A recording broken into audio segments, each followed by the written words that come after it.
मुस्कान university से लौट रही थी। शाम का वक्त था। आसमान में ढलती धूप किसी बुझते दिए की तरफ टिमटिमा रही थी। जैसे ही वह बस से उतरी, उसने देखा कि घर की तरफ से पायल तेज कदमों से बाहर निकल रही थी। उसके चेहरे पर हवाइयां उड़ रही थी। आंखों में डर और घबराहट साफ झलक रही थी। मुस्कान कुछ पल के लिए ठिठक गई। पायल दीदी इस वक्त यहाँ और इतनी परेशान क्यों लग रही हैं? उसके मन में सवालों की झड़ी लग गई। घर पर इस वक्त पापा भी नहीं थे, सिर्फ नेहा दीदी थी। उसका दिल अनजाने डर से तेज धड़कने लगा। जब तक वह अपने दरवाजे तक पहुंची, तब तक पायल अपनी गाड़ी में बैठकर अगले मोड़ पर गायब हो चुकी थी। मुस्कान की निगाहें उसकी गाड़ी के पीछे गुम होती रही। एक सिरहन उसके पूरे जिस्म में दौड़ गई। वह तेजी से घर की ओर बढ़ी, लेकिन जैसे ही उसने दरवाजा खोला, उसकी आंखें फटी रह गई। नेहा दीदी फर्श पर गिरी हुई थी। चेहरा पीला पड़ चुका था। एक हाथ पेट पर था और दूसरा टेबल के कोनों को थामे हुए वह उठने की कोशिश कर रही थी। दीदी! मुस्कान चीखते हुए उनकी तरफ भागी। दीदी, क्या हुआ आपको? क्या आप ठीक तो है ना? नेहा दर्द से तड़प रही थी। आवाज़ टूटी टूटी सी थी। मुस्कान, एम्बुलेंस को कॉल करो, बहुत दर्द हो रहा है। मुस्कान, मैं मर जाऊंगी। मुस्कान के हाथ कांपने लगे। दीदी नहीं, आपको कुछ नहीं होगा, मैं हूं ना। मैं जीजू को फ़ोन करती हूँ। नेहा ने सिर हिलाया। नहीं मुस्कान, राजवीर शहर में नहीं है। उन्हें फ़ोन करने से कोई फ़ायदा नहीं। तुम बस एम्बुलेंस बुलाओ। मेरा बच्चा, मुस्कान मेरा बच्चा। ये कहते कहते उनकी आंखें बंद होने लगी। दीदी दीदी, आंखें खोलिए। मुस्कान चिल्लाती रही। उसने तुरंत एम्बुलेंस को कॉल किया और रोते हुए उनका सर अपनी गोद में रख लिया। कुछ ही देर में एम्बुलेंस की आवाज़ गूंज उठी। मुस्कान ने किसी तरह उन्हें स्ट्रेचर पर चढ़ाया और अस्पताल तक साथ गई। इमरजेंसी में डॉक्टरों ने तुरंत नेहा को अंदर ले लिया। मुस्कान दरवाजे के बाहर खड़ी थी। आंखों से आंसू रुक नहीं रहे थे। थोड़ी ही देर में उसके पापा भी ऑफिस से भागते चले आए।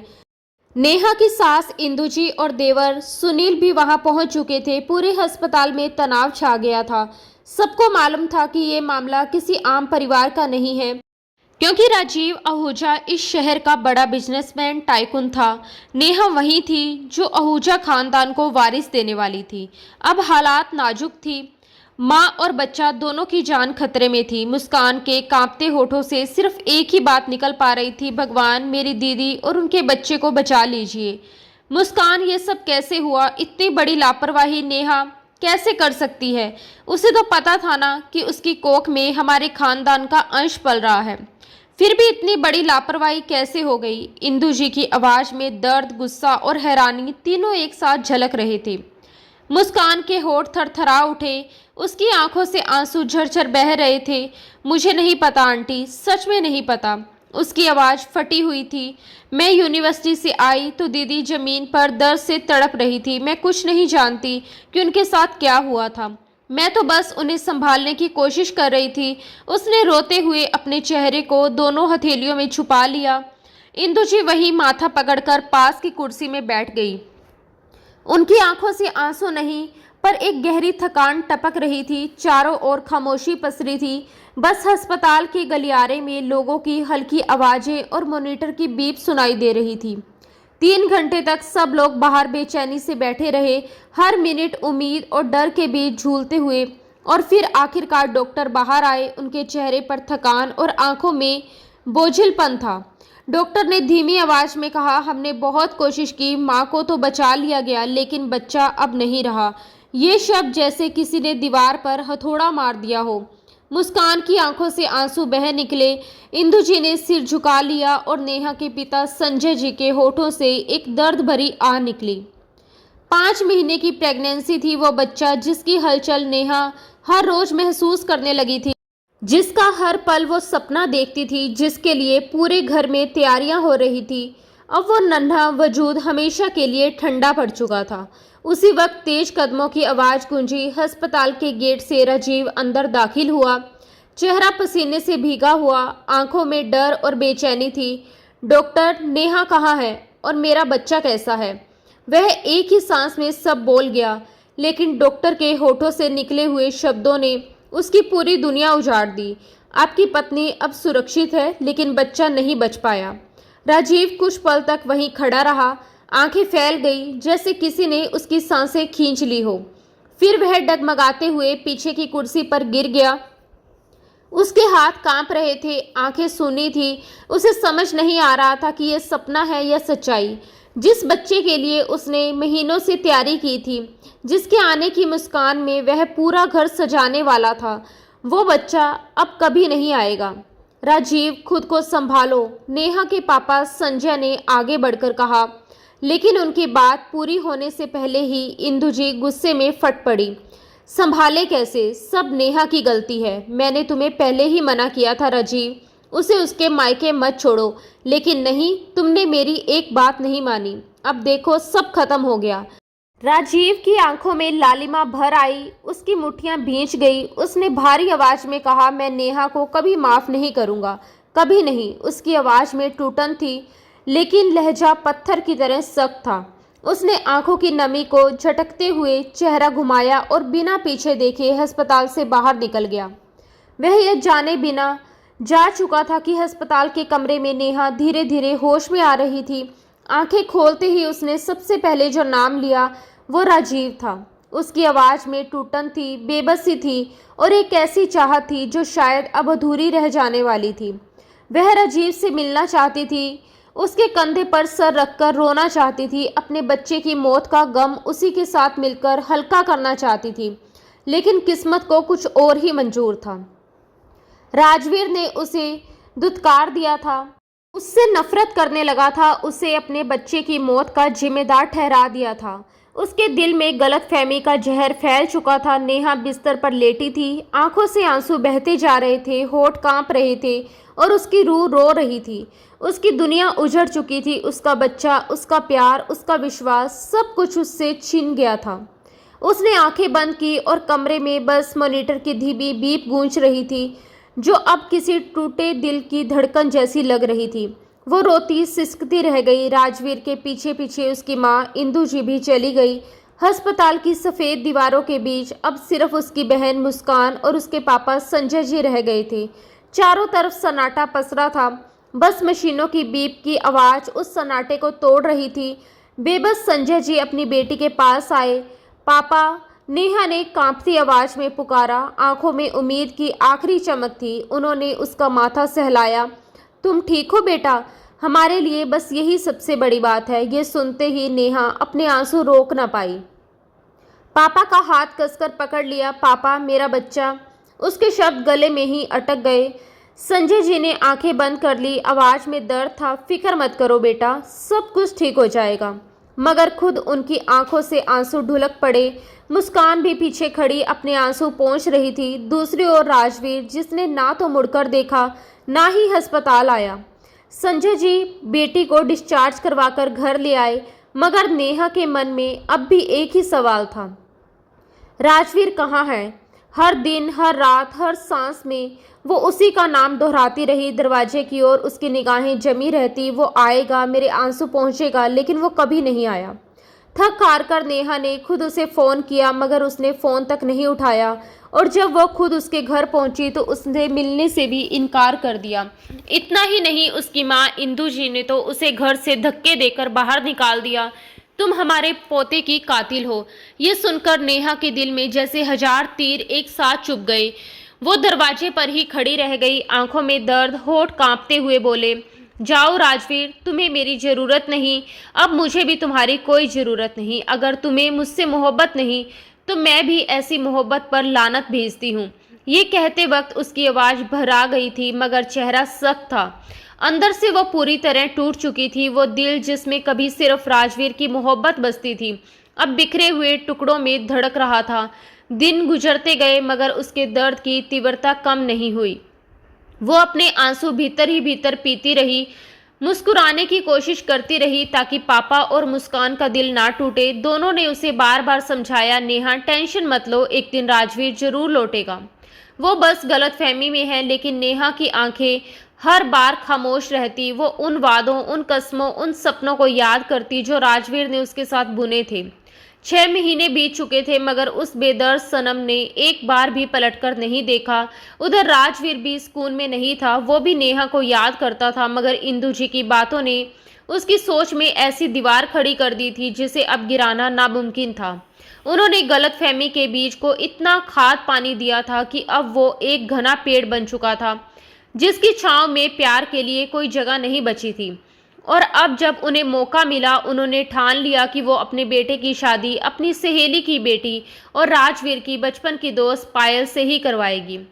उस दिन दफ्तर का माहौल गंभीर था। राजवीर अपनी मीटिंग में डूबा हुआ था।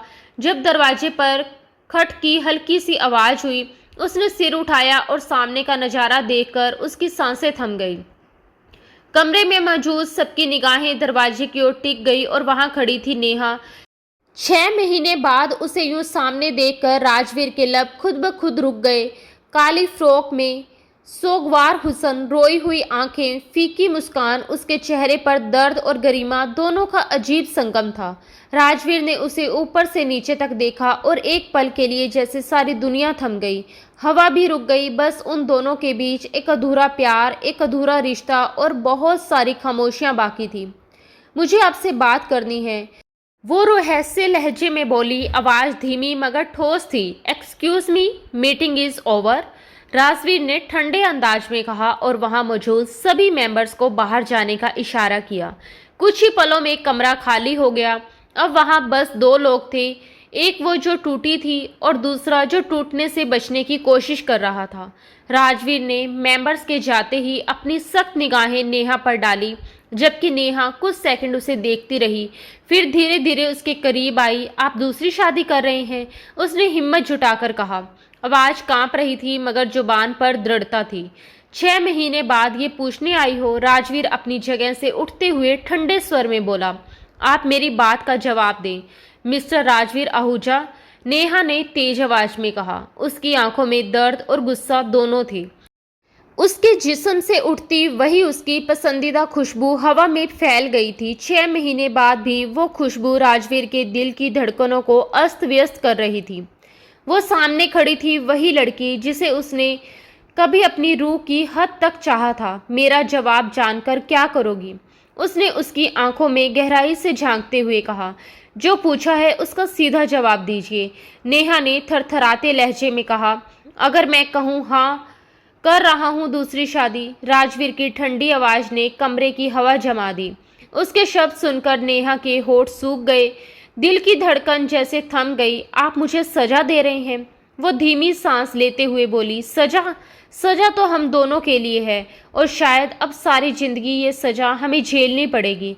राजवीर की आवाज में अब थकावट थी। मैं आपकी बीवी हूँ राजवीर, आप मेरे साथ ऐसा नहीं कर सकते, ये बेवफाई है। उसके आंसू अब उसकी पलकों से ढुलक चुके थे। बीवी हो इसलिए यहाँ खड़ी हो और सवाल करने की हिम्मत है, वरना तुम्हारी जगह कोई और होता तो अब तक। राजवीर की बात अधूरी रह गई। उसने चेहरा फेर लिया और बस इतना कहा, घर जाओ। नेहा वहीं जड़ सी खड़ी रह गई। उसे यकीन नहीं हुआ यही वो आदमी था जो उसे दीवानों की तरह चाहता था, जिसकी हर सुबह उसकी मुस्कान से शुरू होती थी और हर रात उसकी बाहों में ख़त्म।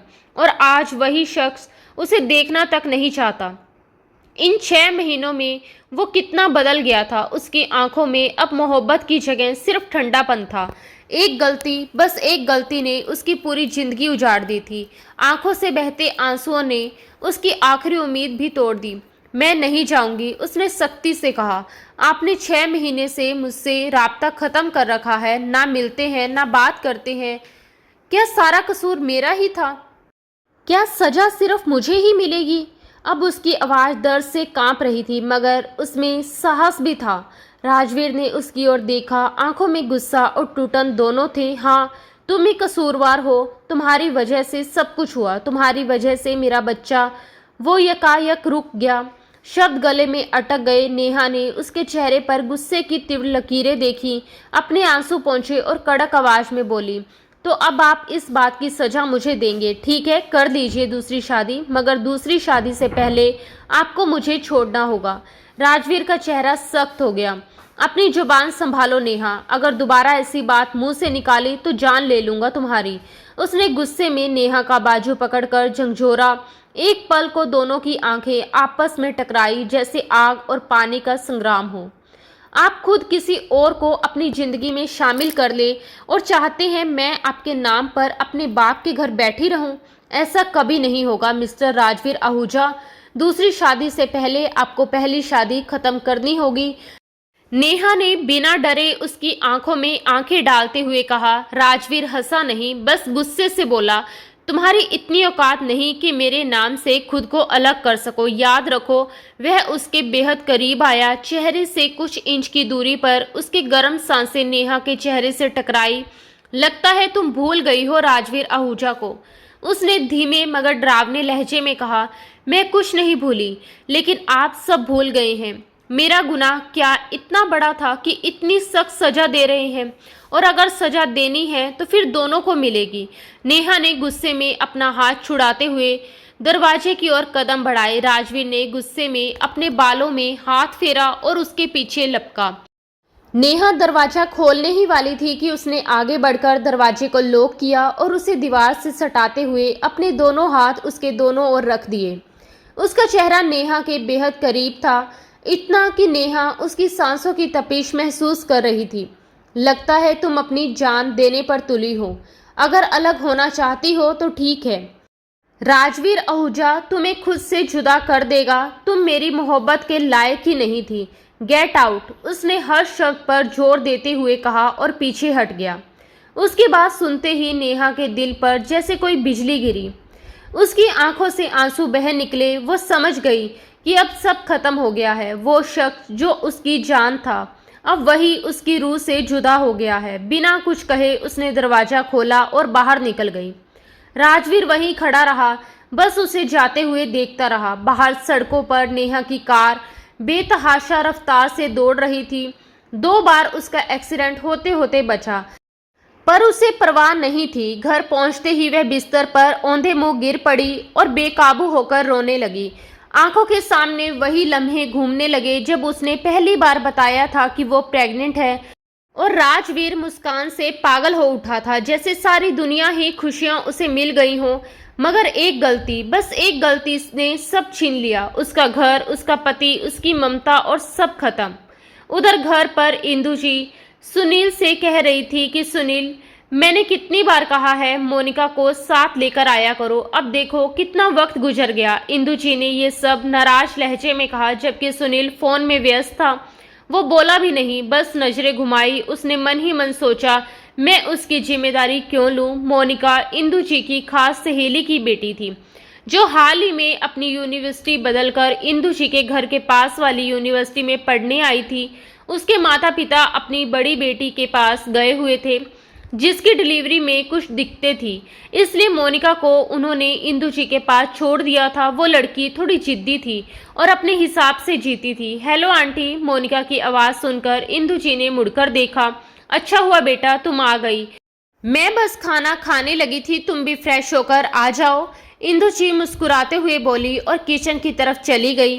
मोनिका ने सुनील को देखा। कितने अफसोस की बात है, मैं वहां तुम्हारा इंतजार करती रही और तुम आराम से घर आ गए। तुम्हें जरा सा भी एहसास नहीं कि मैं कैसे घर पहुंची? मोनिका ने दुख और गुस्से से भरे स्वर में कहा। सुनील ने बिना किसी भावना के उसकी तरफ देखा और बोला, मैं तुम्हारा एहसास क्यों करूं? कोई ठेका नहीं लिया मैंने तुम्हें लाने ले जाने का। अपने आने जाने का खुद इंतजाम करो, उसने भौहें चढ़ाते हुए कहा। फिर मोबाइल पॉकेट में डाला और अपनी जगह से उठकर कमरे की ओर बढ़ गया। मोनिका को उसकी बात पर गहरा अफसोस और झुंझलाहट हुई।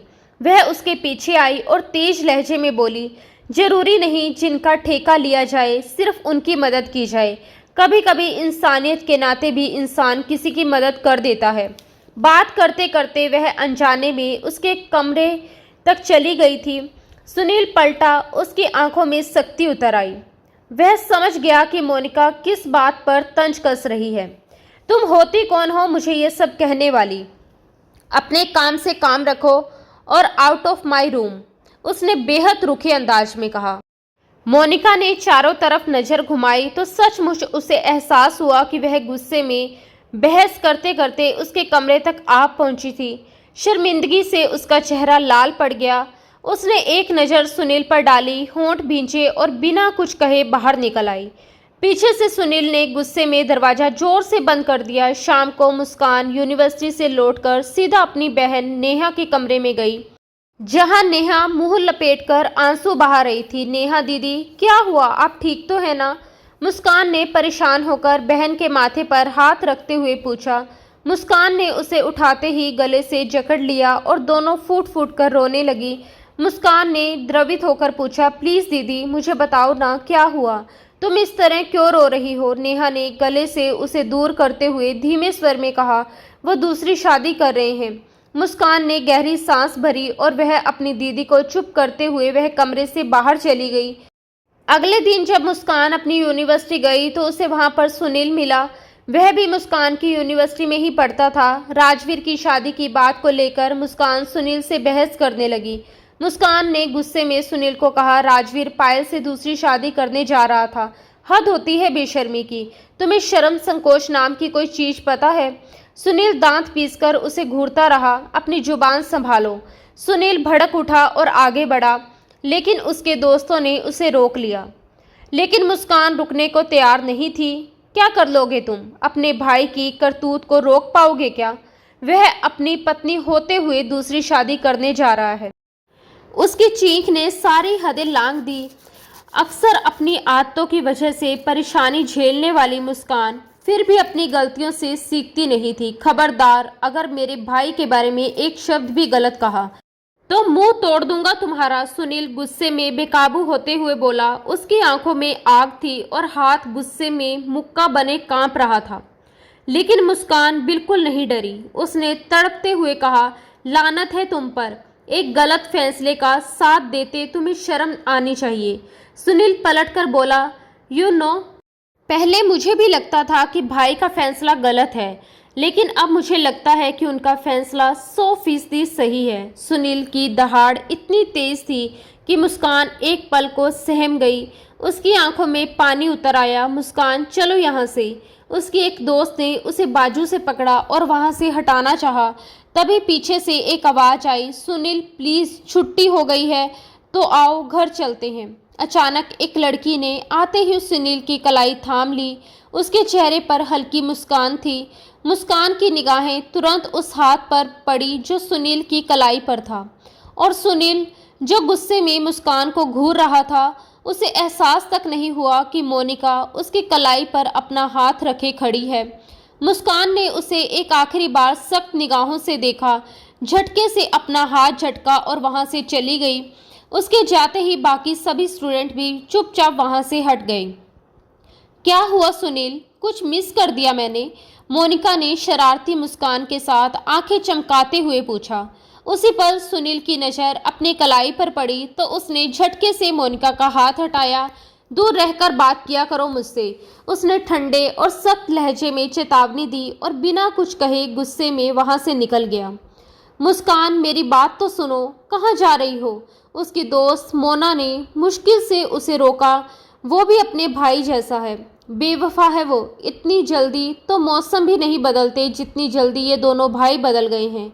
मुस्कान ने टूटे हुए लहजे में कहा, यार वो बेवफा नहीं है, बस थोड़ा वक्त दो, सब ठीक हो जाएगा। मोना ने उसे समझाया। वक्त? भाड़ में गया वक्त। मुस्कान ने गहरी सांस लेते हुए कहा, देखा नहीं तुमने किस तरह उस लड़की ने उसका हाथ थामा था उसकी कलाई पर? वो गुस्से में बोली जा रही थी। उसे एहसास तक नहीं था कि उसके पीछे सुनील खड़ा है। मुस्कान, रिलैक्स, मोना ने कहना चाहा, लेकिन मुस्कान अब सुनने की हालत में नहीं थी। नहीं, बिल्कुल नहीं, वो बेवफा इंसान का भाई है और खुद भी वैसा ही निकला। देखा ना तुमने, उससे ज़्यादा उम्मीद भी क्या की जा सकती है? मुस्कान ने दांत भींचते हुए कहा। उसी पल सुनील ने झटके से उसकी कलाई पकड़ी और बिना कुछ बोले उसे अपने साथ घसीट लिया। सुनील, छोड़ो मुझे। मुस्कान ने हड़बड़ाकर उसकी तरफ देखा, लेकिन सुनील उसकी एक ना सुनते हुए उसे यूनिवर्सिटी के सुनसान कोने की ओर ले गया। एक पेड़ के पीछे रुककर उसने उसे पेड़ से लगाते हुए सामने खड़ा हो गया। उसके दोनों हाथ पेड़ के तनों पर टिके थे और आंखों में तेज गुस्सा भरा था। उसने मेरी कलाई पर हाथ रखा, वो तुमने देखा? लेकिन मैंने उसका हाथ झटका वो नहीं देखा, सुनील ने गहरी आवाज में कहा। उसकी गंभीरता और गुस्सा मुस्कान को और बेचैन कर रहा था। मुस्कान ने गहरी सांस ली, अब भी गुस्से में थी। मुझे कुछ भी नहीं देखना, तुम्हारा भाई कर रहा है ना दूसरी शादी, तुम भी कर लो दूसरी मंगनी। बल्कि मंगनी की क्या जरूरत है, डायरेक्ट शादी कर लो, उसने तड़पते हुए कहा और सुनील को जोर से पीछे धक्का देना चाहा, लेकिन वह 1 इंच भी अपनी जगह से नहीं हिला। सुनील ने गुस्से से उसकी दोनों कलाई पकड़ ली और जोर से पेड़ के तने के साथ सटा दिया। उसकी आंखों में भयंकर क्रोध था। बहुत ही गुस्सा भर गया है ना तुम्हारे अंदर, किसी की भी नहीं सुनती हो तुम, वह कहते हुए उसकी कलाइयां कसकर दबोच रहा था ताकि उसे थोड़ी सी तकलीफ भी पहुंचने लगे। छोड़ो मेरा हाथ, जालिम इंसान, दर्द हो रहा है मुझे, मुस्कान ने माथे पर बल डालते हुए घूर कर कहा। मुझे भी बड़ा धक्का लगा था यहाँ दिल में जब तुमने बिना सोचे समझे सबके सामने इतना कुछ कह दिया था। सुनील का अंदाज ठंडा था, फिर भी गुस्से से लबरेज, और वही ठंडापन मुस्कान के रूह तक उतर जाता था। जब सुनील गुस्से में था तो मुस्कान को उससे डर नहीं लगता था, पर जैसे ही उसके शब्दों में वही ठंडापन घुलता, मुस्कान के हाथ पांव सुन्न भी हो जाते थे। सुनील, अब की बार उसकी आवाज़ धीमी थी। नहीं, ऐसे नहीं, पहले वाले अंदाज में ही बात करो, वही सूट करता है। सुनील ने उसे झटकते से अपने सीने से लगाया तो मुस्कान की जान पर बन आई। धड़कनों का तालमेल, दोनों के जज्बात में तूफान मचा गया। लोगों की निगाह में एक मंगेतर है, लेकिन हकीकत में हमारा संबंध कितना गहरा है ये हमसे बेहतर कोई नहीं जान सकता। अपनी नाक को उसके नरम नाजुक गाल पर रगड़ता वह पल भर में उसके गाल लाल कर गया था और उसी स्पर्श के साथ मुस्कान के पूरे जिस्म में जैसे करंट सा दौड़ गया था। उनके बीच की नज़दीकियों में एक अनकहा एहसास फिर से जाग उठा। वह दोनों दुनिया की नज़रों से छिपकर शादी कर चुके थे, लेकिन मुस्कान की इज्जत की खातिर सुनील ने अपनी माँ इंदू जी को किसी तरह मुस्कान के लिए मना लिया था। अब सबके सामने वे मंगेतर के रूप में ही जाने जाते थे। जानबूझकर उन्होंने अपनी शादी की सच्चाई छुपाई थी, कहीं इंदू जी नाराज ना हो जाएं, ये सोचकर, और आज तक किसी को इसका जरा सा भी अंदाजा नहीं होने दिया। सुनील हमेशा ऐसे ही उसे चुप करवा देता था, वरना मुस्कान द ग्रेट को चुप करवाना नामुमकिन था। अगली सुबह नेहा मुस्कान से कह रही थी कि मैं उन्हें कभी माफ़ नहीं करूंगी। अचानक से नेहा की आवाज़ ने मुस्कान को ख्यालों से झंझोर दिया। दीदी प्लीज़ ऐसे रो रो कर खुद को परेशान मत करो, मर्द जात होते ही बेवफा हैं, मुस्कान ने गुस्से में कहा। नेहा ने तुरंत जवाब दिया, नहीं मुस्कान, अगर ऐसा होता तो माँ के जाने के बाद हमारे पापा भी तो दूसरी शादी कर सकते थे ना, पर उन्होंने तो आज तक वफा निभाई है, माँ के जाने के बाद भी कभी बेवफाई नहीं की। नेहा की बात पर मुस्कान चुप हो गई।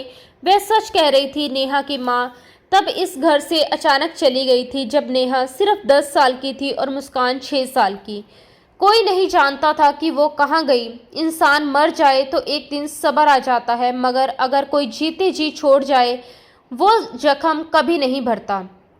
किसी ने कहा वो रिश्तेदारों के पास गई है, तो किसी ने ये तक कह दिया कि वो किसी और के साथ भाग गई है, मगर संजय जी ने किसी की बात पर भरोसा नहीं किया। उन्होंने हर जगह ढूंढा, हर दरवाज़ा खटखटाया, पर अनीता जी का कोई अता पता नहीं चला। और आज 13 साल बाद भी उन्होंने उम्मीद का दामन नहीं छोड़ा था। उन्हें अब भी यकीन था कि उनकी अनीता एक दिन ज़रूर लौटेगी। दीदी उठो ना, पहले फ्रेश हो जाओ, फिर खाना खाते हैं, इस टॉपिक पर बाद में बात करेंगे। मुस्कान ने उसे समझाने की कोशिश की।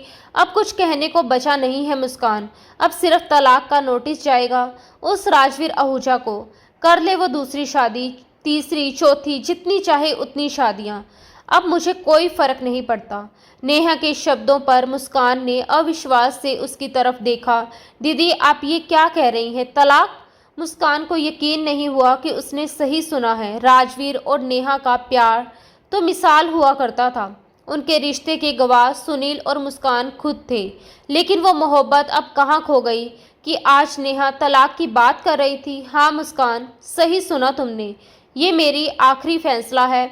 इतना कहकर नेहा खुद को संभालती हुई बाथरूम में बंद हो गई, जबकि मुस्कान वहीं सोफे पर बैठी माथा थामे उलझे ख्यालों में डूबी रह गई। उधर राजवीर के घर नाश्ते के टेबल पर इंदू जी कह रही थी, राजवीर कल भी हेमा का फ़ोन आया था बेटा। आखिर वो बेटी वाले हैं, कुछ तो जवाब दो उन्हें। इंदु जी ने नाश्ते की टेबल पर बैठे खोए हुए बेटे को पुकारा तो वह चौंक पड़ा। जी मम्मा, आप कुछ कह रही थी? उसने जैसे ख्यालों से बाहर आते हुए कहा। हाँ बेटा, हेमा चाहती है कि मंगनी की डेट फिक्स कर ली जाए। तुम बताओ क्या कहते हो? इंदु जी की आवाज़ में गंभीरता थी, पर साथ ही एक माँ की उम्मीद भी झलक रही थी। कल की रख लीजिए। राजवीर के होठों से निकले इन शब्दों ने कमरे की हवा को जैसे ठहर सी दी। सुनील के चेहरे पर हैरानी साफ झलकने लगी। माँ, इतनी जल्दी किस बात की? अभी नेहा भाभी हैं। नाराजगी है तो क्या हुआ, रिश्ता तो है ना। तुम बीच में मत बोलो सुनील, ये बड़ों की बातें हैं। इंदु जी ने झट से टोका। राजवीर अपनी कुर्सी से उठ खड़ा हुआ। ये कागजी रिश्ता भी अब ज़्यादा दिन नहीं चलेगा, उसने बेहद ठंडे और बेजबान लहजे में कहा। क्या मतलब है तुम्हारा? सुनील ने सख्त निगाहों से भाई को देखा। मतलब वही जो हर अनचाहे रिश्ते का होता है, दी एंड। इतना कहकर राजवीर लंबे डग भरता हुआ वहां से निकल गया। इंदु जी कुछ पल तक स्तंभ सी उसके पीछे देखती रही, फिर धीमे स्वर में बोली, चलो अच्छा है, जान छूटेगी। अब तुम भी इस मंगनी को ख़त्म करो और अपने भाई की तरह आगे बढ़ो। एक मिनट माँ, सुनील ने उनकी बात बीच में काट दी। वो भाई है जो सुन लेता है, मान लेता है, लेकिन मैं सुनील हूँ। अपनी ज़िंदगी के फैसले खुद लेता हूँ और खुद ही निभाता हूँ। आप अपना खेल भाई के साथ खेलिए, मेरी ज़िंदगी में दखल देने की कोशिश मत कीजिए। उसकी आवाज़ में वो दृढ़ता थी जो शायद पहले कभी ना थी। राजवीर की बात पहले ही उसके अंदर आग भड़का चुकी थी और अब माँ के शब्दों ने उस पर तेल डालने का काम कर दिया था। इंदु जी ने गुस्से में उसे देखा। तुम्हें समझाना मुश्किल हो गया है सुनील, मेरी बात ध्यान से सुन लो। चाहे जो भी कर लो, पर मैं मुस्कान को इस घर की बहू कभी नहीं बनने दूंगी। जैसे बड़ी बहन वैसे ही छोटी बहन, एक से बढ़कर एक, मुंहफट और बेहया। सुनील ने होठों पर एक तिरछी मुस्कान लाई।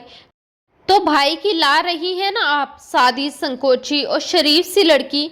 चलिए वही आपकी पसंद सही।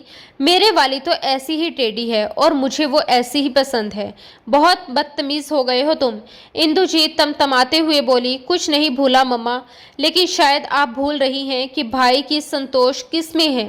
सुनील ने उन्हें सवालों में उलझाते हुए दरवाजा खोला और यूनिवर्सिटी के लिए निकल गया। इंदु जी ने माथा पकड़ लिया। ना जाने क्या जादू कर दिया है इन दोनों बहनों ने। वह बड़बड़ाई। पहले राजवीर इनकी तरफदारी में जीता था, अब ये दूसरा भी उनके काबू में है।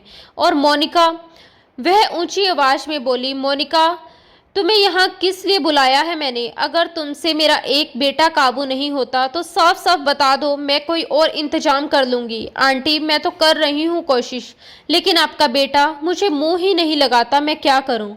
मोनिका उदासी से बोली।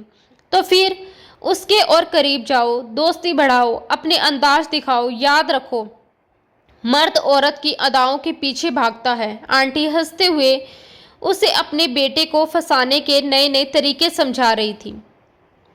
आंटी, आपका बेटा अदाओं से नहीं फंसेगा, इसके लिए मुझे कुछ और बड़ा प्लान करना पड़ेगा, मोनिका सोचते हुए बोली। इंदु जी सिर हिलाकर उठ खड़ी हुई। अब उन्हें हेमा की खुशखबरी भी देनी थी कि राजवीर शादी के लिए राजी हो गया है, वह भी बहुत जल्दी। सुनील ने मोबाइल स्टेटस पर राजवीर की मंगनी का कार्ड पोस्ट किया। मुस्कान, जो सोने के लिए लेट रही थी, कार्ड पर कल की तारीख देखकर जैसे दुख के गहरे समंदर में डूब गई। उसने मोबाइल एक तरफ फेंकते हुए मन ही मन कहा, अफसोस अफसोस राजवीर जीजू, अगर मोहब्बत करने वाले आप जैसे बेदर्द और जालिम होते हैं तो कोई भी कभी मोहब्बत ना ही करे। सुनील के प्रति गुस्से के साथ वह सोच रही थी, मुझे तुमसे भी ये उम्मीद नहीं थी। भाई को समझाने की बजाय तुम उसका साथ दे रहे हो। बुज़दिल इंसान कहीं के। उसके दिमाग में हर बात उथल पुथल मच रही थी। पायल की बच्ची तो बहुत खुश होगी, उसके मन की हर मुराद पूरी हो गई, लेकिन पता नहीं दीदी क्या चाहती है। सब कुछ सच सच राजवीर जीजू को बता क्यों नहीं देती? तभी उसके फ़ोन पर मैसेज टोन बजी। उसने देखा सुनील का मैसेज था। उसने कार्ड इनबॉक्स किया और स्पेशल इनविटेशन भेजा था। मुस्कान के सर पर करंट सा दौड़ गया, पैर जमीन पर ठंडे पड़ गए। तुम्हें अपने बुज़दिल भाई की मंगनी मुबारक हो, मुझे इनवाइट करने की कोई ज़रूरत नहीं। मुस्कान जलते दिल के साथ मैसेज पढ़ते हुए बैठ गई। सुनील खुद उठकर बैठा, उसे जैसे अपनी बात पर करंट सा लगा हो। उसने ये स्टेटस सिर्फ नेहा और मुस्कान के लिए ही ऑन किया था, बाकी सबको हाइड कर दिया था। स्टेटस देखकर भी मुस्कान चुप रही तो मजबूरन उसे इनबॉक्स करना पड़ा। बुज़दिल निकली तुम्हारी बहन, मैदान छोड़कर भाग गई। हिम्मत होती तो खड़ी होकर अपने हक के लिए लड़ती, ना कि डर के भाग जाती। सुनील के शब्दों पर मुस्कान ने माथा पकड़ लिया। भूल रहे हो कैसे तुम्हारी माँ ने मेरी बहन को हाथ पकड़कर घर से निकाल दिया, जैसे बच्चा सिर्फ उन्होंने खोया हो। मेरी बहन ने उस वजूद को 5 महीने तक महसूस किया है, अपनी कोख में उसके दर्द और हर धड़कन को महसूस किया। बताओ ऐसा कौन सा गुनाह था जिसकी वजह से उन्हें इतनी बड़ी सजा दी गई। जिंदगी मौत तो भगवान के हाथ में है, फिर भी इंसान सजा देने के लिए खुद को भगवान क्यों बना बैठता है। इतने लंबे मैसेज के बाद सुनील के पास कहने को कुछ नहीं बचा। उसने खामोशी से मोबाइल एक तरफ रख दिया। वह क्या कहता, वह खुद इस मंगनी के खिलाफ था, पर राजवीर जैसे जुनूनी और जिद्दी इंसान को कौन समझा सकता था। केवल एक ही इंसान थी जिसकी बात वह मानता था, और वह थी खुद नेहा। लेकिन इससे भी आज राजवीर ने मुंह मोड़ लिया था। अगले दिन रात को मंगनी की पार्टी अपने चरम पर थी। रात के 10 बज रहे थे और आहूजा हाउस में रौनक अपने पूरे जोर पर थी। पायल अपनी माँ के साथ वहां आई थी। ये भी राजवीर की ख्वाहिश थी कि मंगनी की रस्म आहूजा हाउस में ही हो, और आज पायल की दिल की ख्वाहिश पूरी हो रही थी। वह राजवीर की बात को कैसे टालती। पायल पिंक गाउन में इस वक्त बेहद खूबसूरत लग रही थी।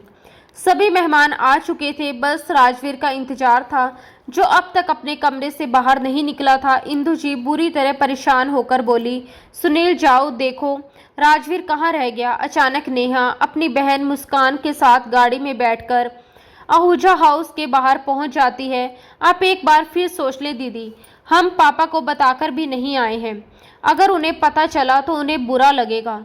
अभी आप अंदर जाने की जिद कर रही हैं, आप वह सब देख भी नहीं पाएंगी। मुस्कान को अपनी बहन की तकलीफें सीने पर महसूस हो रही थी।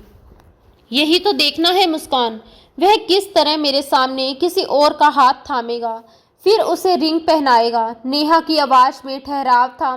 वैसे भी यह वही रिंग है जो राजवीर ने मुझे मेरी एंगेजमेंट पर दी थी। ये रिंग मैं पायल को गिफ्ट कर दूंगी, ताकि वह इसे पहनकर अपनी ज़िंदगी की नई शुरुआत कर सके। जब मैं उसके मंगनी में आई हूँ तो खाली हाथ आना बुरा लगता है ना। वह बेताबी में कुछ इस तरह बोल रही थी मानो पागलपन और ठोस इरादे दोनों एक साथ समा गए हों। मुस्कान को अपनी बहन की हालत देखकर दिल भारी हो गया। मैं भी तुम्हारे साथ चलती हूँ, मुस्कान ने कहा और गाड़ी से उतरने को तैयार हुई। नेहा ने उसे रोका, नहीं मुस्कान, तुम नहीं, आज ये मेरी अकेली की जंग है, मुझे ही लड़ना है। तुम यहीं मेरा इंतजार करो, मैं जल्दी लौट आऊँगी। कहकर नेहा उसे वहीं छोड़कर सामने बड़े गेट की ओर बढ़ गई और अंदर घुस गई। ये वही घर था जहां 1 साल पहले वह दुल्हन बनकर आई थी, और आज उसकी जगह लेने कोई और आ गई थी।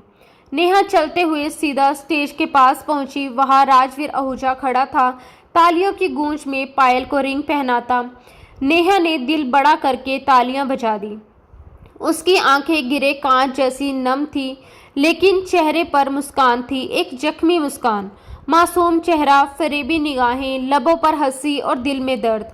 नेहा ने माइक उठाया और उसकी आवाज़ पूरे हॉल में गूंज गई। राजवीर और सबकी निगाहें उस पर टिकी थी। मेरे दोस्त, जिसे यहाँ तुम्हारे जैसा दुश्मन चाहिए ही नहीं। उसने गाने के बोल बोलते हुए माइक एक तरफ रख दिया और स्टेज की ओर बढ़ गई। वहाँ एक खामोशी छा गई। बहुत बहुत बधाई हो मंगनी की, नेहा ने दोनों को देखते हुए मुबारकबाद दी। इंदु जी स्तंभ रह गई, जबकि राजवीर की तेज निगाहें उसी पर टिकी थी। कुछ गिफ्ट नहीं लाई, लेकिन ये लो। उसने अपनी उंगली में रिंग पकड़कर पायल की तरफ बढ़ा दी। मेरी तरफ से गिफ्ट, अब इस पर तुम्हारा हक है। लेकिन इससे पहले कि पायल रिंग लेती, राजवीर ने उसके हाथ से झपटकर रिंग ले ली और उसे गुस्से से घूरने लगा। नेहा ने आंसुओं के गोले हलक में अटके महसूस किए वह रुक नहीं सकी। शिकवा भरी निगाहें राजवीर पर डालते हुए वह घर की बैक साइड की ओर चली गई। राजवीर सब कुछ छोड़कर उसके पीछे दौड़ा। इंदु जी ने उसे पुकारा लेकिन वह अनसुनी करता तेज कदमों से नेहा के पीछे गया। नेहा नहीं जानती थी कि वह कहाँ जा रही है, बस उसे अब कुछ वक्त अकेले रहना था। जैसे ही वह पीछे के दरवाजे की ओर बढ़ी, राजवीर ने फौरन उसे बाजू से पकड़कर अपनी तरफ खींच लिया। वह सीधा उसके सीने से टकराई। गहरी सांस भरते हुए वह राजवीर को बेगानेपन से देखने लगी। राजवीर को उसके ऐसे देखने पर तकलीफ हुई। लीव मी, वह गुस्से में चिल्लाई। राजवीर ने उसका हाथ सख्ती से थाम लिया। बिना कुछ बोले उसे अपने कमरे में ले गया। दरवाज़ा लॉक करते हुए उसने उसकी तरफ घूरा। क्यों आई हो यहाँ? वही ठंडा गंभीर अंदाज, बिल्कुल भी शर्मिंदगी नहीं। नेहा जैसे पागल हो गई थी।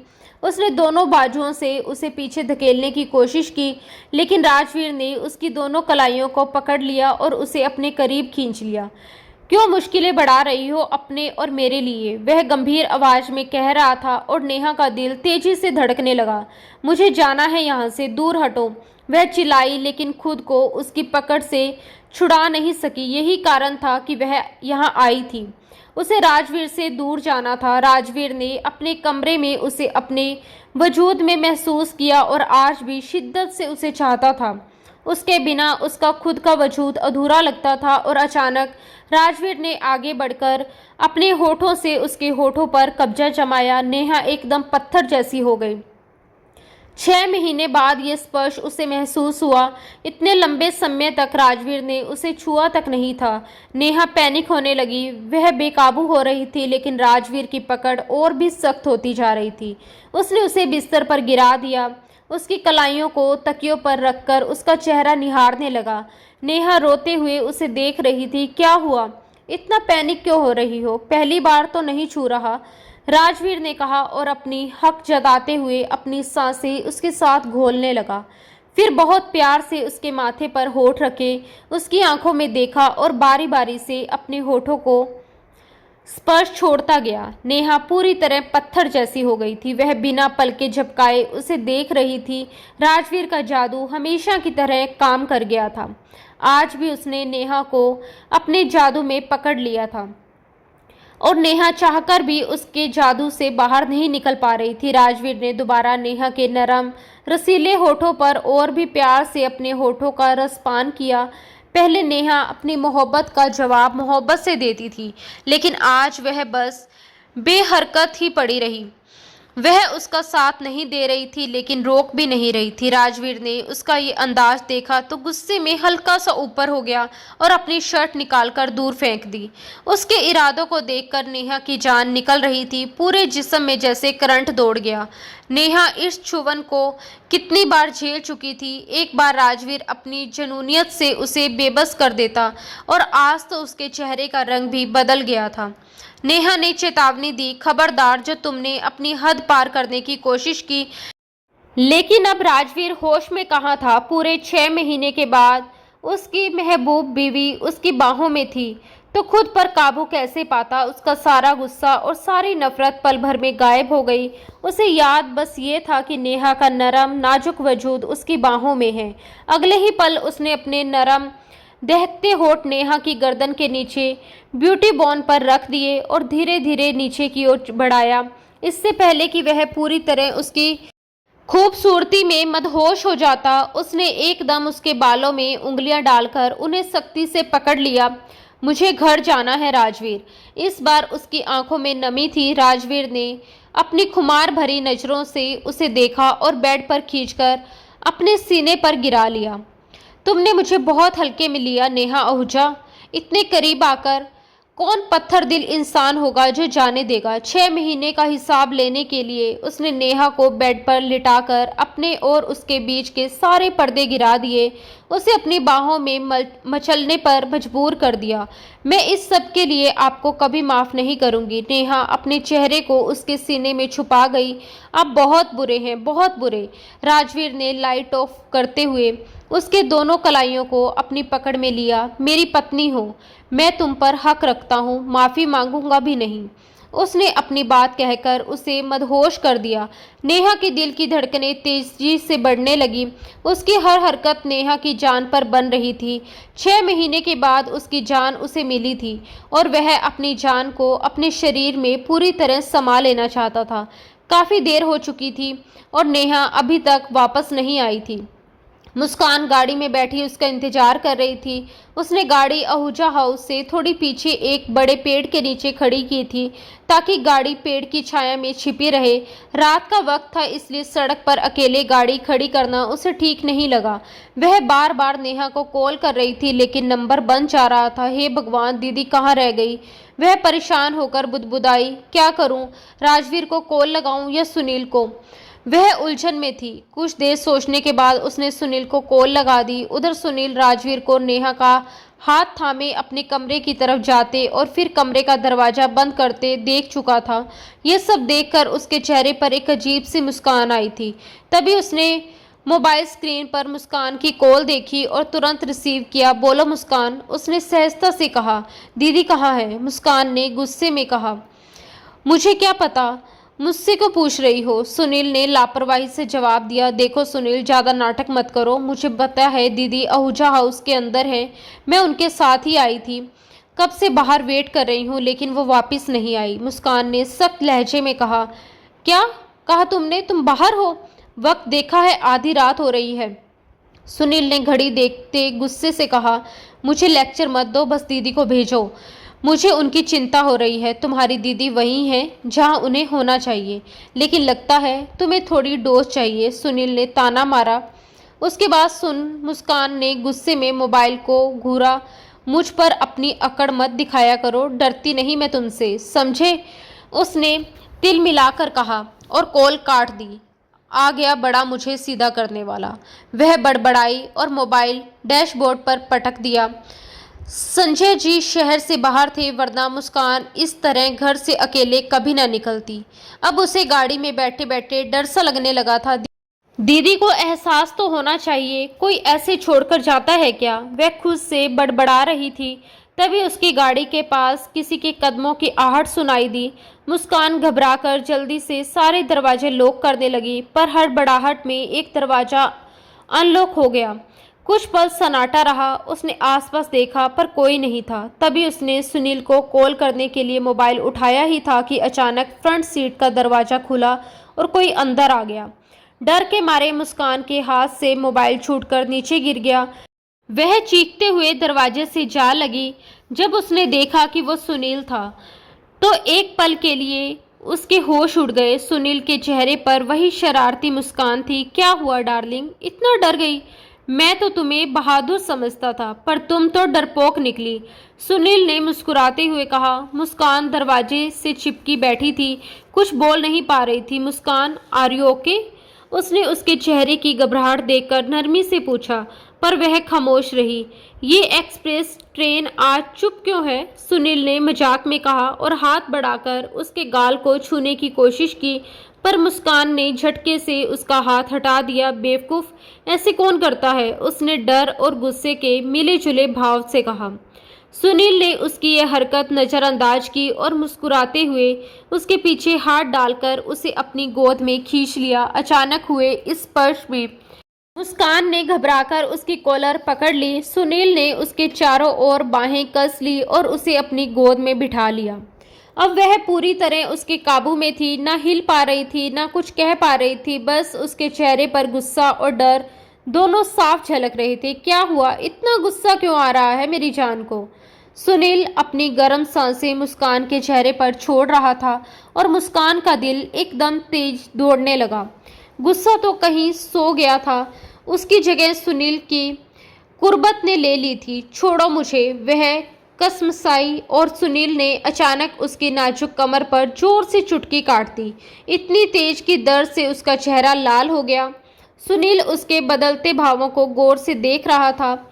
ये वही मुस्कान थी जो बदला लेकर छोड़ती नहीं थी, और अब उसने उसके कॉलर को पकड़कर अपने होठ उसकी गर्दन की तरफ टिकाए। अपनी गर्म सांसें वहीं छोड़ दी। मुस्कान ने आंखें बंद कर उस पल को महसूस किया। शायद सोच रही थी कि अब वह अपने नरम होठों से उसकी गर्दन छुएगी, लेकिन अनजाने में उसने अपनी ताकत दिखाते हुए सुनील की गर्दन पर दांत मार दिए। एक झटका सुनील को लगा, पर वह भी इसे उसकी मस्ती भरी मोहर समझ बैठा और दर्द को मीठा महसूस किया। मुस्कान पीछे हटते हुए हंसी। सुनील ने उसके बालों में हाथ डाले और होठों से उसे चूम लिया। आज पहली बार वह उसे इतनी नज़दीकी से बेबस कर रहा था। छोटी छोटी शरारतें तो अक्सर करते थे, पर अब हद पार करने की हिम्मत भी होने लगी थी। मुस्कान चिल्लाकर खुद को छुड़ाने की कोशिश कर रही थी, पर सुनील ने कमर कसकर पकड़ रखा था। वो हिल भी नहीं पा रही थी। उसकी कुरकुराती सांसों को चुराकर वह हल्का पीछे हटा और मुस्कान के खून से रंगे होठों पर आधा मुस्कान सा फेंका, मानो कह रहा हो, तुम मुझसे जीत नहीं सकती, बहुत बुरे हो तुम। मुस्कान ने अपनी हथेली से होठ पोंछे। तुम मेरा स्पर्श मिटा नहीं सकते, बस करो सुनील, मैं अब तुम्हारी जान ले लूंगी अगर तुमने आगे कुछ भी किया तो। पर सुनील ने गले में बाहें डालकर उसकी बातों का आनंद लिया और कहा, ठीक है, तरीका मैं बताऊंगा। वह प्यार से उसकी नाक से अपनी नाक रगड़ते हुए बोला, आई हेट यू। मुस्कान गुस्से में थी, पर उसी बेबसी पर उससे आंसू आ रहे थे। क्यों रो रही हो? सुनील ने उसकी आंखों में बहते आंसू देखे। मैं दीदी के पास जाना चाहती हूँ, पता नहीं वो कहाँ है और मुझे यही सब रुला रहा है। उसकी बात ने सुनील का दिल चीर दिया। उसकी आंखों का रंग बदल गया। अब चेहरे पर मोहब्बत नहीं, सर्दी और बेइंतहा दर्द था। उसने चुप्पी भंग कर मुस्कान को सख्ती से सीट पर धकेल दिया। गहरी सांस लेकर गाड़ी से उतर गया। मुस्कान घबराकर उसके पीछे निकली। सुनील रुको, वह चिल्लाई, पर वह रुकने को तैयार नहीं था। मुस्कान उसके सामने खड़ी होकर समझा रही थी। उसने उसका मतलब गलत लिया। तुम्हें मेरा स्पर्श बुरा लगता है, मेरा करीब आना बुरा लगता है, मेरी मोहब्बत को तुम गाली दे रही हो और कह रही हो मैंने गलत मतलब निकाला। उसने आंखों में भरकर चिल्लाया और दोनों के बीच अब लफ्जों की जंग ही बाकी थी। मुस्कान की आंखें आंसुओं से भीग चुकी थी। उसके सीने में दर्द का सैलाब उमड़ रहा था। उसने कुछ सोचने या समझने का वक्त ही नहीं लिया, बस अचानक ही आगे बढ़ी और सुनील के होठों पर अपने होठ रख दिए। एक पल के लिए वक्त जैसे थम गया। हवा भी रुक गई थी और चारों तरफ एक गहरा सन्नाटा छा गया था।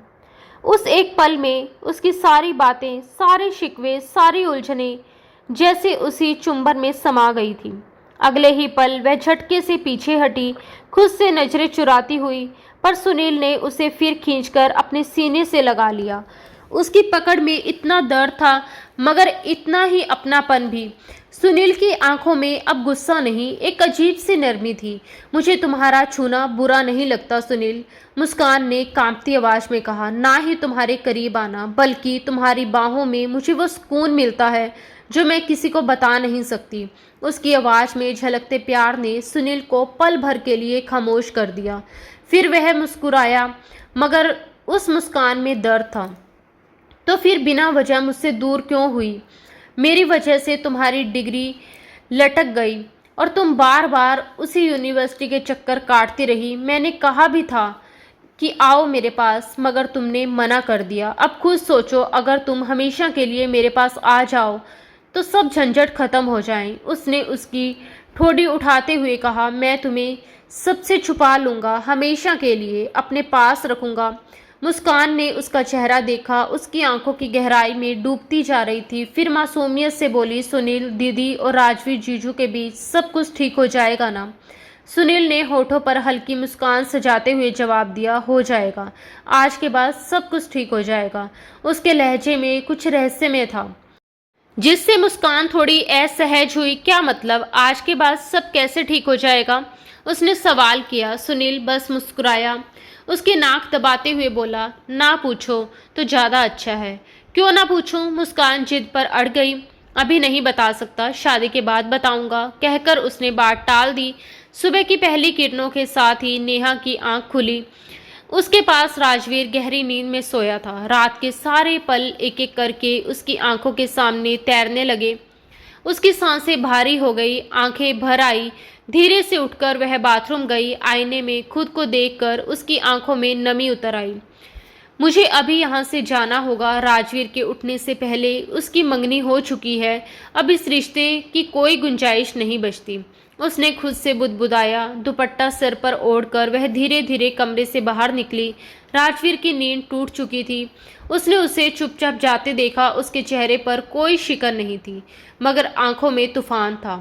वह सिगरेट का पैकेट उठाते हुए खुद से बुदबुदाया, तुम लाख कोशिश कर लो नेहा, लेकिन मुझसे दूर नहीं जा सकती। तुम हमेशा मेरी रहोगी, मरते दम तक। वह हल्की सी मुस्कान छोड़कर आंखें बंद कर गया। मुस्कान की आंख सुनील की शरारत भरी गुदगुदी से खुली थी।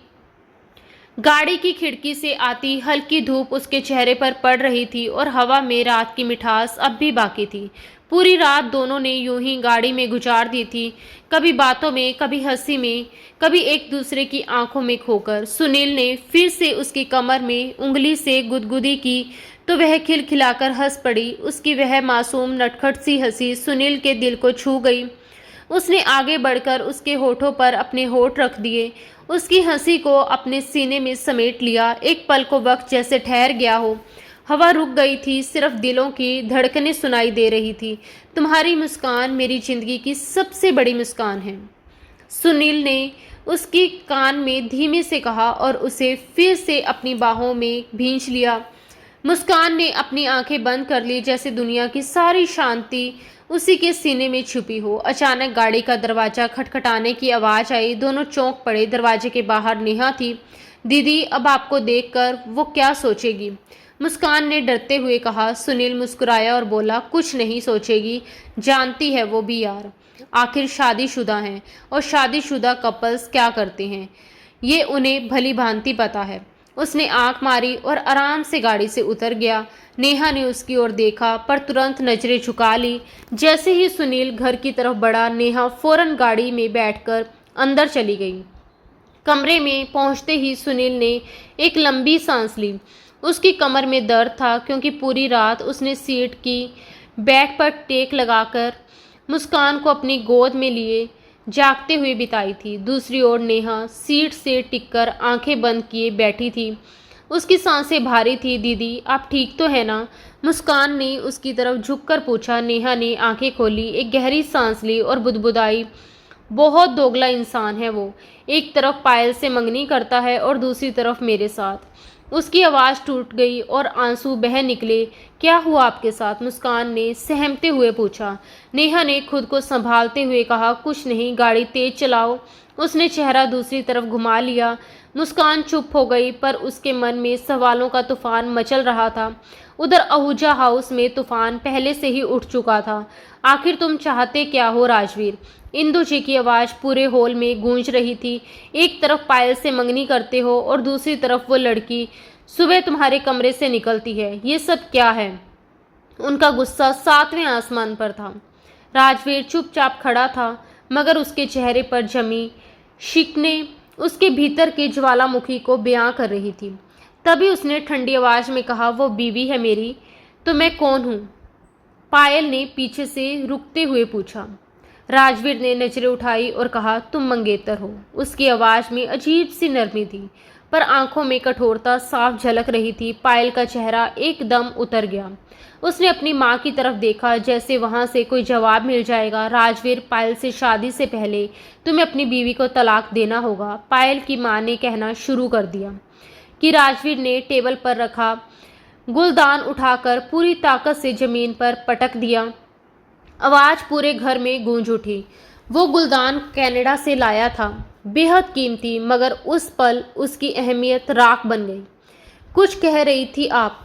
राजवीर ने ठंडी मगर तीखी आवाज में पूछा। सबकी नजरें उसकी तरफ टिक गई।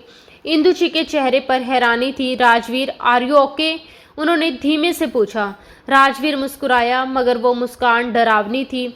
अब ओके हूँ मम्मा, उसने कहा और कुर्सी घसीटकर आराम से टेबल पर बैठ गया।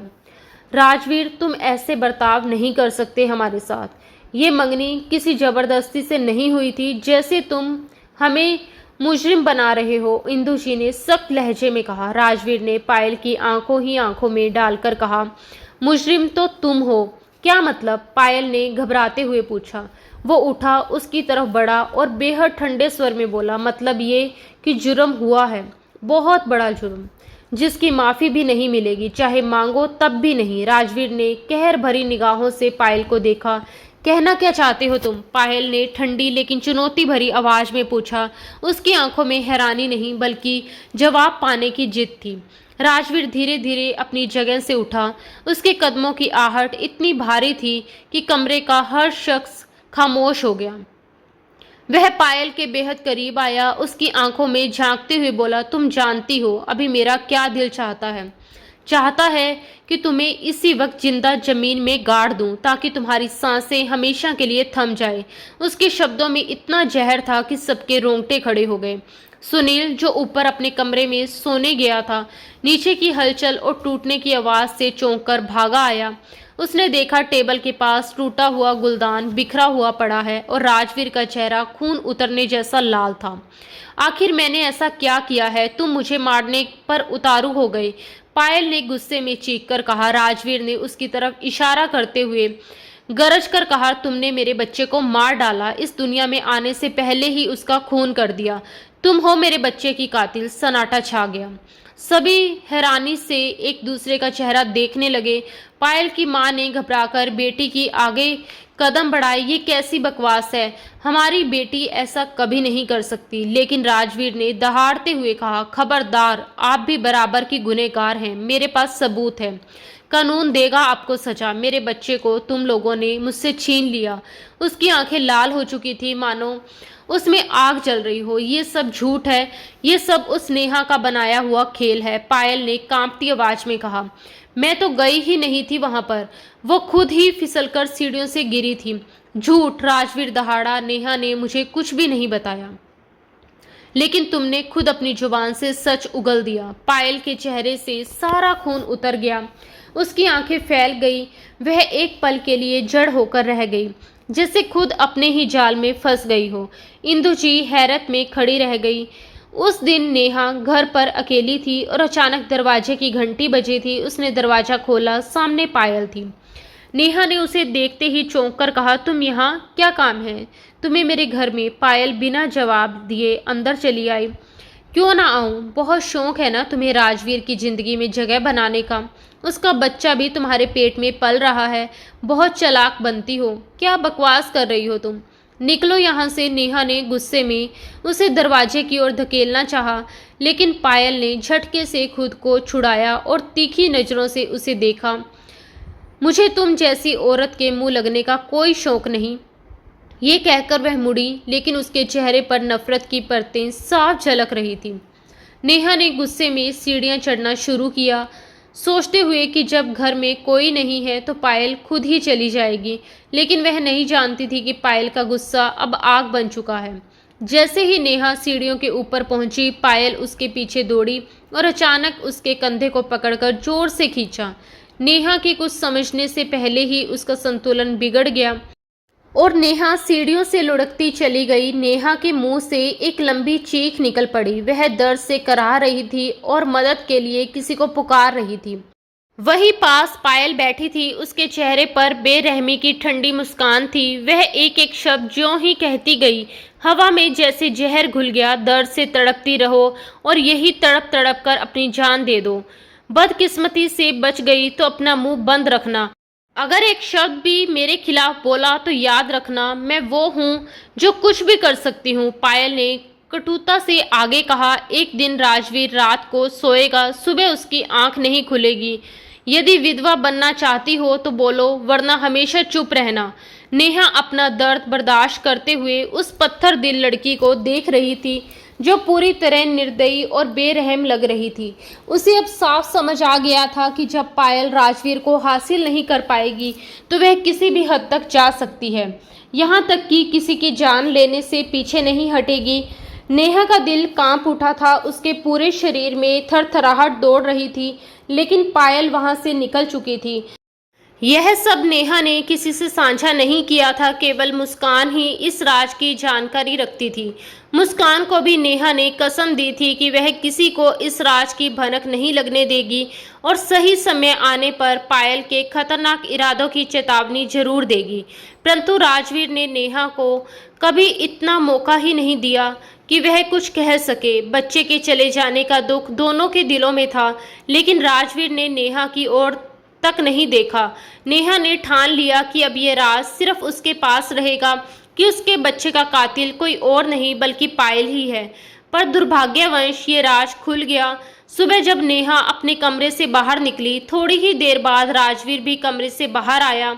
वह गेस्ट रूम के पास से गुजरते हुए माँ और बेटी की बातचीत सुन गया, जिसमें पायल बिना किसी डर के कह रही थी उसने नेहा और राजवीर के बच्चे को मारकर अपने लिए रास्ता साफ कर लिया है।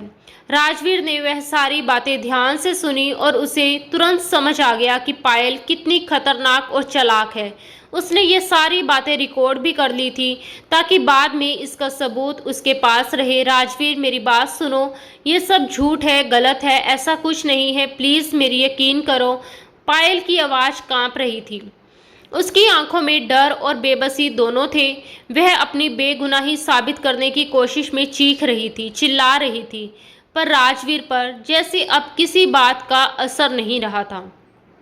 उसका चेहरा पत्थर सा सख्त और दिल पूरी तरह टूटा हुआ था। उसकी आंखों में सिर्फ धोखे और दर्द की परतें दिखाई दे रही थी। वह पहले ही पुलिस को फ़ोन कर चुका था। कुछ ही देर में पुलिस वहां पहुंची और बिना देर किए पायल और उसकी मां को हिरासत में ले लिया गया। बेटा, कुछ तो ख्याल करो। पायल तुम्हारी बचपन की दोस्त है, उसी के नाते मेरे बारे में थोड़ा सोच लो। पायल की मां ने कांपते हाथों से राजवीर को सामने हाथ जोड़ दिए। उनकी आवाज़ में विनती थी, डर था और एक मां का दर्द भी। पर राजवीर अब किसी को सुनने की हालत में नहीं था। उसने ठंडी नज़रों से उन्हें देखा और धीमे लेकिन दृढ़ स्वर में कहा, अगर मुझे नुकसान पहुंचाने की कोशिश की होती तो शायद माफ़ कर देता, लेकिन मेरी नेहा और मेरा होने वाले बच्चे को नुकसान पहुंचाया गया और उसके लिए मैं आप लोगों को कभी माफ़ नहीं कर सकता। इंस्पेक्टर साहब, ले जाइए इन्हें। राजवीर का गला रुंध गया था, पर उसने अपनी कमजोरी किसी को नहीं दिखाई।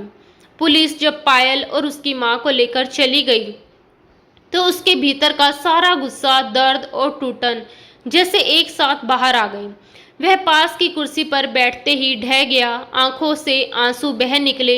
इंदु जी ने पास आकर उसके कंधे पर हाथ रखा, लेकिन राजवीर ने झटक दिया। शायद उसे अभी किसी का सहारा नहीं चाहिए था। तभी सुनील उसके पास आया। उसने अपने भाई को उस हालत में देखा तो तुरंत उसके सामने घुटनों के बल बैठ गया। भाई, जो होना था हो गया। हर काम में भगवान की मर्जी होती है। अब जो बीत गया है उसे बदला नहीं जा सकता। बस अब नेहा को घर ले आओ। ये घर उन्हीं का है। उनके होने से ही ये घर घर लगता है और मुझे पूरा यकीन है वो आने से मना नहीं करेंगी। सुनील ने उसका हाथ थामा और उसे समझाने की कोशिश की। राजवीर ने सुनील की तरफ देखा। उसकी आंखों में दर्द, गलानी और पश्चाताप था। इंदु जी भी बोल उठी, सुनील ठीक कह रहा है राजवीर, बहुत ज्यादती कर दी हमने नेहा के साथ। अब वक्त है अपनी गलती सुधारने का। हमने उसे बहुत दुख दिए, बहुत बार तोड़ा है। अब उसे छोड़ने का वक्त है, उससे माफ़ी मांगने का वक्त है। कहते कहते उनकी आंखों से आंसू बह निकले। राजवीर अब भी खामोश था, लेकिन उसके भीतर कुछ टूट चुका था और शायद कुछ बदल भी रहा था। उधर नेहा घर लौटते ही अपने कमरे में चली गई थी। पूरे दिन किसी ने उसे बाहर नहीं देखा। शाम तक वह कमरे में बंद रही, जैसे हर बात, हर दर्द अपने भीतर समेट लेना चाहती हो। तभी मुस्कान को अपने पापा का फ़ोन आया। वो कुछ ही देर में पहुंचने वाले थे। मुस्कान ने राहत की सांस ली और तुरंत नेहा के कमरे में गई। वहां पहुंचते उसने देखा कि नेहा अपना सामान पैक कर रही थी। ये देखकर मुस्कान हैरान रह गई। दीदी, ये क्या कर रही हैं आप? अचानक ये सब क्यों? उसने हैरान होकर पूछा। नेहा का चेहरा थका हुआ था, आंखें सूजी हुई थी और आवाज़ बेहद धीमी। वह बिना कुछ बोले बस कपड़े बैग में रखती रही। मुस्कान ने आगे बढ़कर उसका हाथ थाम लिया। अभी ऐसा मत करो प्लीज़। जब तक पापा घर नहीं आ जाते मैं आपको कहीं नहीं जाने दूंगी। उसने उसके हाथ से बैग छीन लिया। मुझे मत रोको मुस्कान, मैं यहाँ एक मिनट भी नहीं रह सकती, मैं अपनी फीलिंग्स नहीं बता सकती, प्लीज़ मत रोको। नेहा ने मुस्कान के हाथ से अपना बैग छीना और कदम बाहर की ओर बढ़ाए। वह हॉल तक पहुंची ही थी कि सामने से उसके पिता संजय जी के साथ राजवीर अंदर आए। गुस्से से नेहा ने बैग जमीन पर फेंका और मुंह फेरकर खड़ी हो गई। मुझे नहीं लगता कि वह तुम्हारी बात मानेगी राजवीर, संजय जी ने अपनी बेटी को गुस्से में देखकर कहा। आप मुझे एक मौका तो दीजिए, मैं मना लूंगा उसे। राजवीर ने संजय जी को फोन पर सारी बात बता दी थी, इसलिए अब वे दोनों ही घर आए हुए थे। नेहा ने चुपचाप अपने कमरे की तरफ चलना चाहा, पर राजवीर ने पीछे चलते हुए भीतर आकर दरवाजा अंदर से लॉक कर दिया। खबरदार जो मेरे पास भी आए, आज मैं बिल्कुल बर्दाश्त नहीं करूंगी, नेहा ने उंगली दिखाते हुए चेतावनी दी। तुम मुझे अपने पास आने से रात को भी नहीं रोक पाई थी, तो अब भी नहीं रोक पाओगी। राजवीर ने झटके से उसे अपनी ओर खींच लिया। नेहा पैनिक हो गई थी, वह बिल्कुल स्तंभ रह गई। राजवीर ने जैसे ही नेहा के गालों पर आंसू देखे, झट से उन्हें अपने हाथों से पोंछ लिया। मुझे पहले क्यों नहीं बताया कि हमारे बच्चे को वह पायल नुकसान पहुंचा सकती थी। राजवीर का रंग बहुत लाल हो गया था। तुम्हारी जान को खतरा था, वह तुम्हें मार भी सकती थी। मैं बस मौके की तलाश कर रही थी, और तुमने भी तो मुझे कभी मौका दिया ही नहीं। एक बार भी मुझे बोलने का मौका नहीं दिया, बिना मुझे सजा सुना दी। नेहा ने गुस्से से उसे धक्का देने की कोशिश की, पर वह असफल रही। उसकी इतनी औकात नहीं थी कि राजवीर आहूजा तक पहुंच पाए। कुछ पल के लिए चुप रहकर राजवीर ने धीरे से कहा, मानता हूँ मेरी गलती है, क्या माफ़ नहीं करोगी? वो उसके आंसू अपने लबों से चूमते हुए बोला। आप सब मर्द इतना सब कुछ करने के बाद माफ़ी कैसे मांग लेते हैं? नेहा ने तंज किया। शायद इसीलिए कि हमें यकीन होता है कि हमारी जान हमें माफ़ कर देगी। राजवीर ने उसके सामने सर झुकाते हुए कहा, अगर यही गलती औरत करे तो तुम मर्द कभी माफ़ नहीं कर सकते। तुम्हारे अंदर ये हौसला नहीं है। अब नेहा उससे लड़ रही थी। राजवीर ने सर उठाकर नेहा को देखा। रात दी गई। उसकी मोहब्बत के हल्के हल्के निशान नेहा के चेहरे पर खिलते हुए उसे और भी खूबसूरत बना रहे थे। अब ऐसा क्या देख रहे हो? मैंने आपको माफ़ नहीं करना। नेहा मुंह फेरकर खड़ी हो गई। राजवीर उसके सामने खड़ा था, अभी भी बस उसे ही देखे जा रहा था, और नेहा की नज़रों की तपिश से परेशान होकर उसने अपनी आंखों के सामने हाथ रख लिए। मुकाबला तो आज भी नेहा का उसके सामने नहीं था। आज भी वह जालिम बेदर्द सनम उसका दिल धड़काए जा रहा था। क्या हुआ? मुझे छूने भी नहीं दे रही और देखने भी नहीं दे रही, ये तो बड़ा जुल्म है। वह मासूमियत भरे अंदाज में बोला। अच्छा, जो रात को किया वो क्या था? नेहा उसे पहले वाले रूप में देखकर वह खिल उठी थी, और राजवीर भी उसे यूं चहकता देखकर जी उठा था। वह भी मेरी मोहब्बत थी, ये कहकर उसने आगे बढ़कर नेहा को अपनी बाहों में समेट लिया और उसके माथे को चूम लिया। वह उसे लेकर बाहर आया। बाहर महफिल सजी थी। इंदुजी, संजय साहब और सुनील, मुस्कान सब एक साथ बैठे थे। सुनील और मुस्कान की शादी की बातें कर रहे थे। पहले सुनील को अपने पैरों पर खड़ा तो होने दें। अचानक राजवीर की बात पर सभी चौंक उठे। लीजिए, ये हो गया खड़ा। सुनील फौरन खड़ा हुआ और सबको दिखाते हुए बोला, तो सभी का एक जोरदार कह कहा गूंजा। राजवीर ने आगे बढ़कर छोटे भाई को गले लगाया। खुश हो जाओ, तुम्हारी शादी की डेट फिक्स करके ही जाएंगे। ये सुनकर मुस्कान के चेहरे पर भी रंग बिखर गए और सुनील भी खुशी से खिल उठा। ठीक 1 महीने के बाद मुस्कान और सुनील की शादी की डेट फिक्स हो गई थी। राजवीर नेहा को साथ ले जाना चाहता था, लेकिन मुस्कान ने साफ इनकार कर दिया कि अब नेहा दीदी मेरे साथ ही विदा होकर आहूजा हाउस आएंगे, और मुस्कान की इस बात पर सुनील ने भी उसका साथ दिया। सबकी खुशी को देखते हुए यही तय हुआ कि नेहा भी मुस्कान के साथ दोबारा इस घर से विदा होकर जाएगी, और राजवीर गुस्से से सुनील और मुस्कान को घूर रहा था। वह तो आज ही अपनी प्यारी बीवी को अपने साथ ले जाना चाहता था। अपने दिल की बेचैनी को उसके पहलू में लेटकर चैन पहुंचाना चाहता था। उसने मायूस सूरत बनाकर नेहा पर एक नज़र डाली, और उसकी इस हरकत पर सब लोग हंस पड़े। ठीक 1 महीने के बाद दोनों बहनें विदा होकर आहूजा हाउस पहुंच चुकी थीं। उन्हें उनके कमरे में पहुंचा दिया गया था और दोनों बेटों के बंद दरवाजों को देखते हुए इंदु जी ने खुद से वादा किया कि आगे आने वाली जिंदगी में अपने बेटों के लिए आसानियां पैदा करेंगी। वह कभी उनकी राह में कांटे नहीं बिछाएंगी, क्योंकि उन्होंने देख लिया था कि नेहा के बिना उनका हंसता मुस्कुराता शरारती राजवीर कैसे मुरझा गया था। वह अब दोबारा से उसके चेहरे पर हंसी और मुस्कान छीनना नहीं चाहती थी। वहीं अंदर कमरे में सुनील, मुस्कान, नेहा और राजवीर अपनी अपनी मोहब्बत की नई कहानियां लिख रहे थे। तो दोस्तों, आज की हमारी कहानी आपको कैसी लगी? अपनी राय कमेंट बॉक्स में ज़रूर बताएं। अगर आपको कहानी पसंद आई हो तो प्लीज़ इसे लाइक करना ना भूलें। हमारी कहानियों को लाइक और कमेंट करने से मुझे पता चलता है कि आप हमारी कहानियों को कितना पसंद करते हैं। और हाँ, ऐसी और रोमांटिक कहानियों के लिए हमारे चैनल को सब्सक्राइब जरूर करें। मिलते हैं दोस्तों अगली किसी नई और रोमांचक कहानी के साथ। धन्यवाद दोस्तों। राधे राधे।